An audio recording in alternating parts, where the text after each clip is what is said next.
শ্রী রাধে রাধে। আমরা এখন গহ্বর বন যাচ্ছি এবং গহ্বর খুব বৃষ্টি হচ্ছে এখানে, বর্ষায় খুব প্রচণ্ড বৃষ্টি হচ্ছে। রাধে রাধে, প্রচণ্ড বৃষ্টি হচ্ছে এখানে,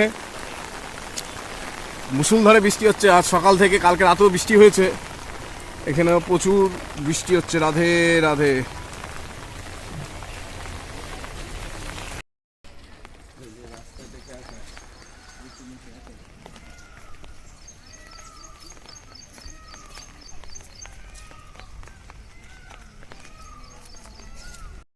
এখন আমরা গহ্বর বনে আছি, খুব সুন্দর পরিবেশ।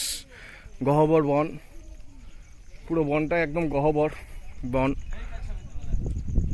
এইখানে এই যে কত সুন্দর রাধা, ভগবান গোপাল গোমাতা নিয়ে আছে, কত সুন্দর। আমরা পৌঁছে গেছি গহ্বর বনে। এত সুন্দর বনটা যা দেখলে মানে খুব আশ্চর্য হয়ে যাবেন। এর বৃন্দাবন মানেই বন, কিন্তু এই বৃন্দাবনের মধ্যে বর্ষানায় এই গহ্বর বনটা সব থেকে খুব সুন্দর। টোটাল 12খানা বন আছে, ভান্ডির বন, গহ্বর বন, তো এরকম প্রচুর বন আছে। তাই এটা হলো গহ্বর বন। বর্ষানায় আসলে অবশ্যই এই গহ্বর বন আপনারা দর্শন করবেন।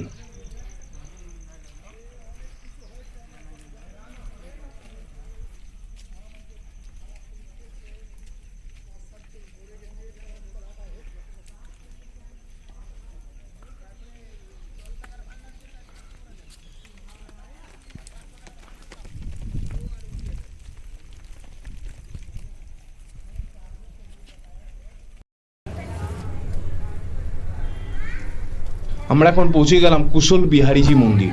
বর্ষানায় কুশল বিহারীজি মন্দির, খুব সুন্দর মন্দিরটা আপনারা দর্শন করুন।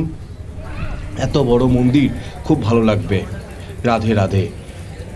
বর্ষানায় আসলে অবশ্যই এই কুশল বিহারীজি মন্দিরে আসবেন। এখানে রাধা গোবিন্দের বিগ্রহ আছে, মন্দিরটাও খুব সুন্দর।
মন্দিরের চারপাশটা দেখুন, অতীব সুন্দর। আমি একটু মন্দিরের সাইডগুলো, পাশগুলো সব দেখানোর চেষ্টা করছি আপনাদেরকে যতটা সম্ভব হয়। তো মন্দিরটা অনেক প্রাচীন মন্দির, এবং এখানকার ম্যাক্সিমাম মন্দিরগুলো সব প্রাচীন মন্দির হচ্ছে, এখন কিছু কিছু নতুন, কিন্তু এই মন্দিরটা প্রাচীন মন্দির। কুশল বিহারীজি মন্দির ব্রহ্মাচল পর্বতের ওপরে রাধারানীর মন্দিরের ঠিক পাশেই আছেন এই কুশল বিহারীজি মন্দির। অনেকে রাধারানীর মন্দিরে আসে কিন্তু কুশল বিহারীজি মন্দিরে প্রবেশ করেন না। এখানে শিবের মাথায় জল দেওয়া হচ্ছে। ওম নমঃ শিবায়, ওম নমঃ। জয় জয় শ্রী রাধে।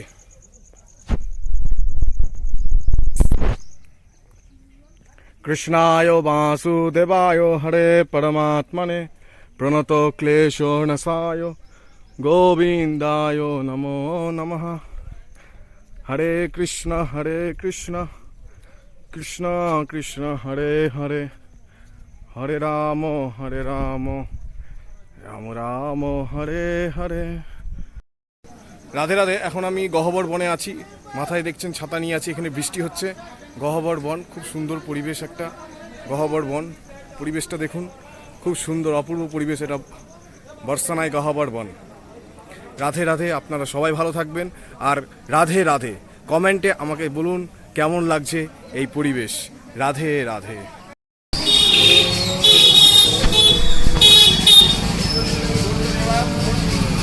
মন্দিরের দিকে আমরা যাচ্ছি। তো রাধারানীর মন্দিরের দিকে যেতে গিয়ে এখন রাস্তার দুপাশে অনেক ফুলের মালা এসব বিক্রি করছে দাদা ভাইরা, ব্রজবাসীরা।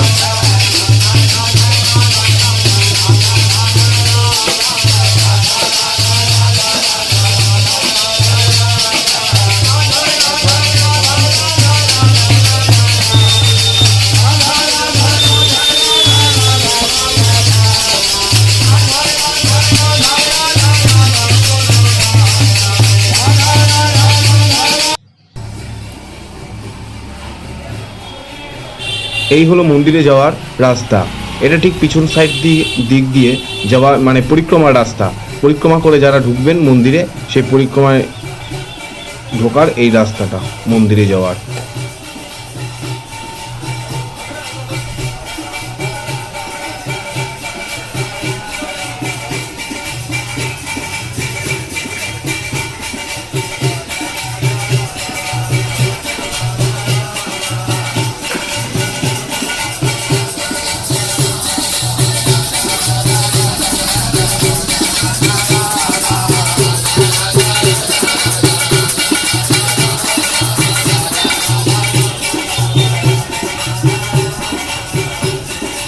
রাধে রাধে।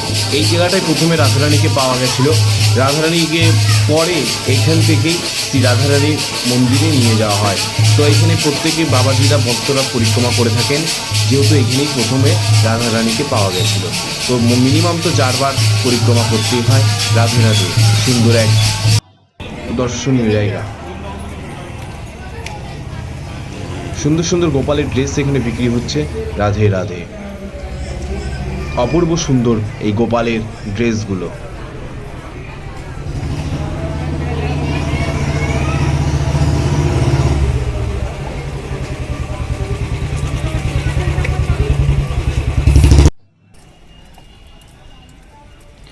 নিচে দিয়ে নামার সময় মন্দিরের ঠিক পিছন সাইড, এটা আমরা এখন নিচে নেমে যাচ্ছি। তো খুব সুন্দর পরিবেশ, বর্ষানার পরিবেশ।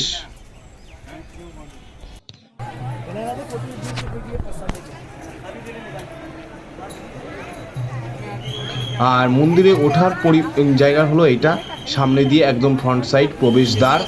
তো এখানে প্রায় 200 সিঁড়ি আছে, 200-র ওপরে সিঁড়ি আছে, প্রায় 250-300 সিঁড়ি আছে।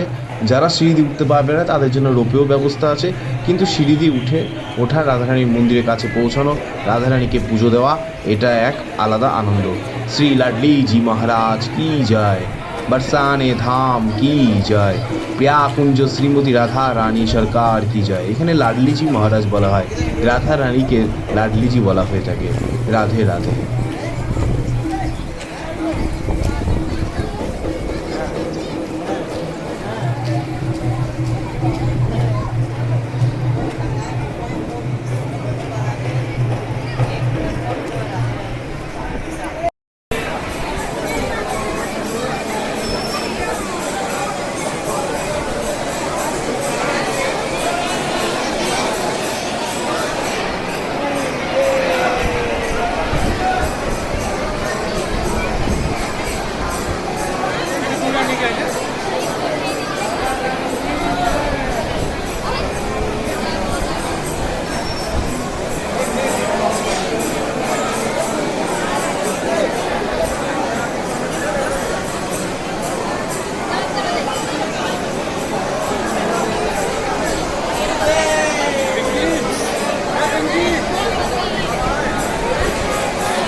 চারপাশটা খুব সুন্দর পরিবেশ বর্ষানার ধামের। এখন আমরা আস্তে আস্তে নিচের দিকে নেমে যাচ্ছি। তো আপনারা কমেন্ট করে জানান কেমন লাগলো আপনাদের। রাধে রাধে।